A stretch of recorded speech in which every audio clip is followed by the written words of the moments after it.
Shiv Sena UBT, उसके 8 में से 6 सांसद, हालांकि एक सांसद अगर कल उन्होंने मना भी किया तो मान ले 5 सांसद ऐसे हैं जिनका जो है लगभग वहां से विदाई सामने दिख रही है। कहा जा रहा 19 तारीख को वो हो भी जाएंगे वहां से विदा।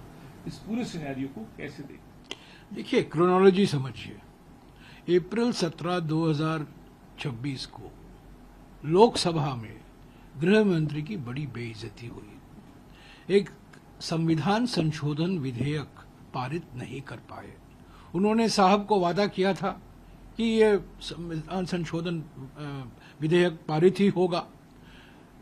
कहा था नारी वंदन अधिनियम के नाम पर ये लाए थे, पर असली मकसद परिसीमन का था, खतरनाक परिसीमन का था। संविधान संशोधन विधेयक के लिए 2/3 बहुमत की जरूरत थी। 2/3 बहुमत माने 362 सांसद। अगर सारे सांसद मौजूद थे और उन्होंने वोट किया तो 2/3 माने 362 की जरूरत थी। गृह मंत्री को सिर्फ 298 सांसदों का समर्थन मिला। यानी कि उनके दावों के बावजूद, पूरे प्रयासों के बावजूद उनको 2/3 बहुमत नहीं मिला। बड़ी बेइज्जती हुई।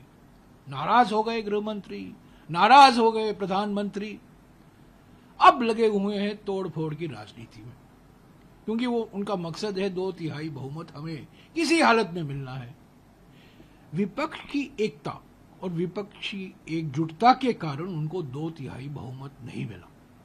अभी अलग अलग पार्टियों को तोड़ने में लगे हुए हैं, पर यह तोड़फोड़ की राजनीति है, ये स्वयंभू चाणक्य की राजनीति है, धमकी की राजनीति है, प्रतिशोध की राजनीति है।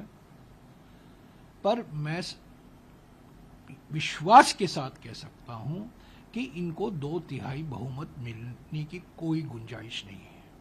लोकसभा में 2/3 बहुमत इनको मिलना जरूरी है, अनिवार्य है।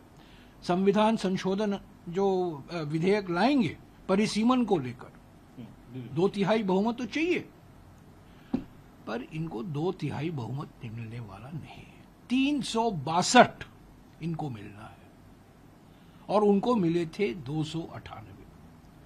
अभी एक पार्टी को तोड़ रहे हैं, दूसरे एक पार्टी को तोड़ रहे हैं, पर इनको 2/3 बहुमत नहीं मिलने वाला है। ये सब हमारी मनोबल को कमजोर करने के लिए किया जा रहा है, पर हमारा मनोबल पर इसका कोई असर नहीं है। जिनको जाना है जाइए। जो इंसेंटिव दिए जा रहे हैं, पढ़ने को मिल रहा है कि अलग अलग प्रोत्साहन दिया जा रहा है, ठीक है, जो हो रहा है हो रहा है। तोड़फोड़ की राजनीति है। ये तो संविधान पर एक आक्रमण है, हमारे लोकतंत्र पर आक्रमण है। और ये गृह मंत्री जिस पद पर एक जमाने में सरदार पटेल बैठे थे, एक जमाने में सरदार पटेल गृह मंत्री हुआ करते थे, आज उसी पद पर बैठे हुए ये गृह मंत्री ऐसी राजनीति कर रहे हैं। तो इनको 2/3 बहुमत नहीं मिलेगा। वो कुछ भी करें, कुछ भी दावा करें, समाचार छपवाएं, सभी अपने मीडिया चैनलों से छपवाएं कि 2/3 बहुमत की ओर बढ़ रही है एनडीए सरकार। ये national डिफेक्टर alliance, NDA national democratic alliance नहीं है, नेशनल डिफेक्टर अलायंस है। इनको 2/3 बहुमत मिलने वाला नहीं है। तो सर, जिस तरीके से देख रहे हैं हम, तृणमूल कांग्रेस के 28 में से 20 चले जाना, शिवसेना उद्धव ठाकरे ग्रुप के 8 में से 6 लोकसभा। मैं दूसरे पार्टियों के बारे में मैं कोई जिक्र नहीं करूंगा। नहीं, मैं कोई उसका जिक्र नहीं करूंगा। इंडिया जो जनबंधन है उसकी बैठक हुई थी 8 तारीख को। 23 पार्टियां मौजूद थे। और मैं फिर से कहता हूं, मैं बार बार कहता हूं, इनको 2/3 बहुमत नहीं मिलेगा, कुछ भी करें। 2/3 बहुमत नहीं मिल सकता इनको लोकसभा में। राज्यसभा में भी यही रणनीति अपना रहे हैं। राज्यसभा में भी लोगों का इस्तीफा ले रहे हैं और बीजेपी में शामिल करवा रहे हैं। राज्यसभा में जो उनको जो सांसदों की जरूरत है उसकी संख्या कम है, पर लोकसभा में 362 मिलना इनको बिल्कुल असंभव है। आपने दो बातें कही सर। आपने कहा कि नेशनल डिफेक्टर अलायंस, एनडीए को आपने संज्ञा दी है, और इंडिया ब्लॉक, इंडिया गठबंधन जिसे आप कह रहे हैं उसकी मीटिंग।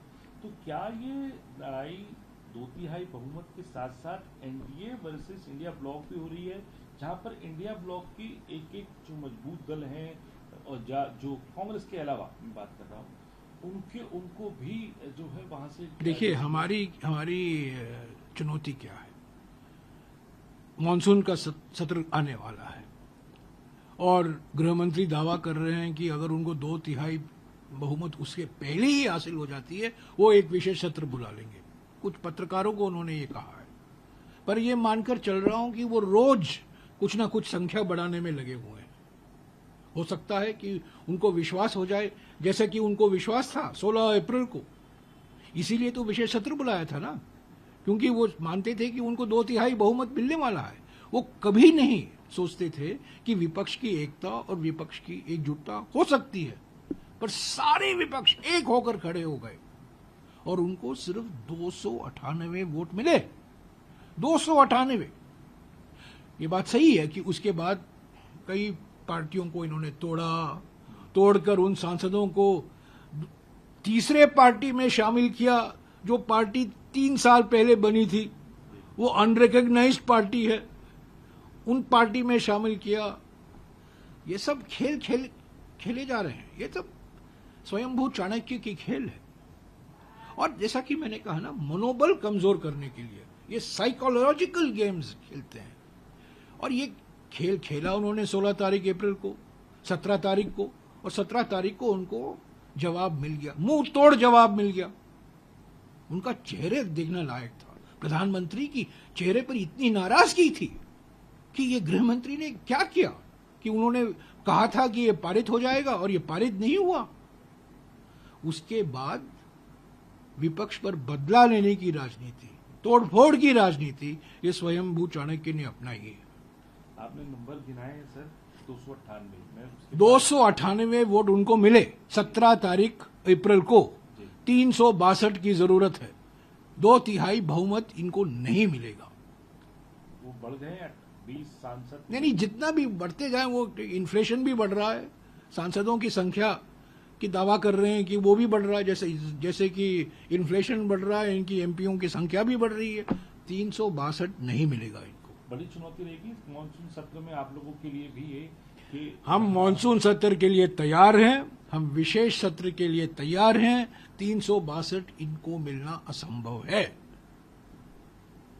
आखिरी सवाल पूछूंगा सर आपसे मैं ये कि आप साफ तौर पर कह रहे हैं कि ये विपक्ष के ऊपर एक मनोबल कमजोर करने का प्रहार हो रहा है, की कोशिश हो रही है। हम नहीं जो है, देखिए, मनोबल कमजोर करने की कोशिश की जा रही है, लुभा रहे हैं। कई तरीके होते हैं लुभाने के लिए, मैं और इससे ज्यादा कुछ नहीं कहना चाहता हूं। कई तरीके अपना रहे हैं लुभाने के लिए, इंसेंटिव दे रहे हैं। जो म्यूचुअल फंड होता है ना, म्यूचुअल फंड के अलग अलग प्रोडक्ट होते हैं, अलग अलग स्कीम होते हैं।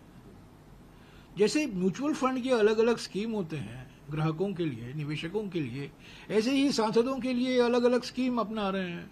वो स्वयंभू चाणक्य ही जाने, पर संख्या बढ़ाने में लगे हुए हैं।